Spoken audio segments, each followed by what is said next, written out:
Welcome to On the Beat, everyone. I'm Troy Thompson. I'm joined today by neurologist Dr. Hashmat. Now, he's from Monroe Regional Hospital, but today we're talking all about strokes. Welcome to the show, my friend. Nice to see you. Thank you for having me. Okay, I want to explain, well, I'd like you to explain at least, what's the difference between a stroke and a heart attack? Because people feel that it's one and the same. Well, I mean, if you look at the physiology, it's probably the same phenomena, but one is happening in the heart and other in the brain. Right. So when a stroke occurs, what happens in stroke, there is a cut off of blood supply to the particular part of the brain. And when a stroke occurs, the cells in the immediate area begins to die because they're no longer receiving nutrition or oxygen, which they need to function.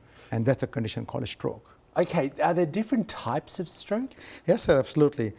Primarily, there are two types of strokes. Okay. One is an ischemic stroke, where a blood clot blocks the blood vessel, or a cholesterol plaque can block the blood vessel and causes a stroke. So almost 80% of the strokes are ischemic stroke.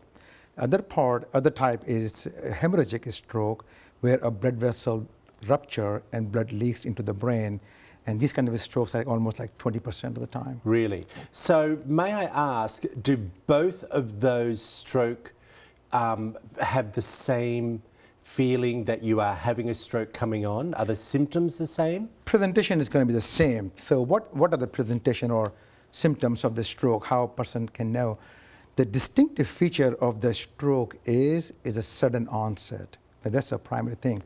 So sudden onset of weakness, numbness, or tingling in one side of the body, including face, arm, or leg.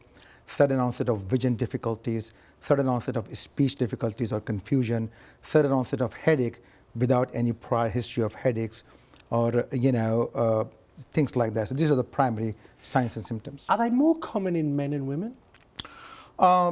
It's not. It's more common in women than the men. Really? Yeah, because of the risk factors. Is it hereditary? There is some hereditary cases are too, but again, it's connected to the risk factors. Right. High cholesterol, for example, Exactly. because you were talking about that's one of the issues when it comes to the first stroke you were talking about. I want to understand, why is it so important when we are having a stroke to get help so fast? Before I go to the answer, I would like to point out towards the primary risk factors of the stroke. Yes. Number one is high blood pressure. Number two is diabetes, high cholesterol, smoking, and the heart condition is called atrial fibrillation. These are the primary risk factors which can lead to the stroke. I'm 3 out of 5 for them. Well, I'm so sorry.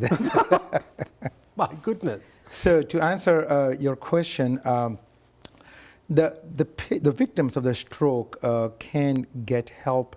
The newer technologies and treatment modalities where blood clot dissolving medication can be provided. It's called TPA.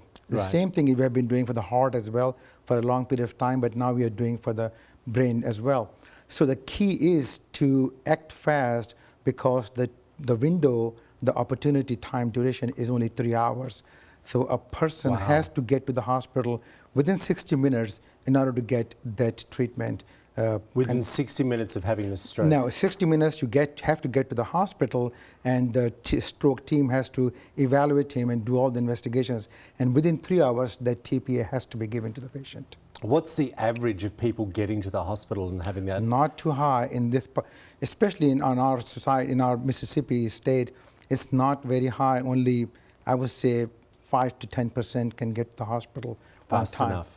And so what happens once you've had the stroke? What is some of the physical issues that you may have, very quickly? So the primary, the most common is like a weakness or numbness on one side of the body that leads to paralysis or weakness. So primarily, you're looking at the symptoms and signs. Many more to come. Thank you so much. We really appreciate you. Thank you very much. If you want to find out more information about Dr. Hashmat and Monroe Regional Hospital, there it all is up on the screen.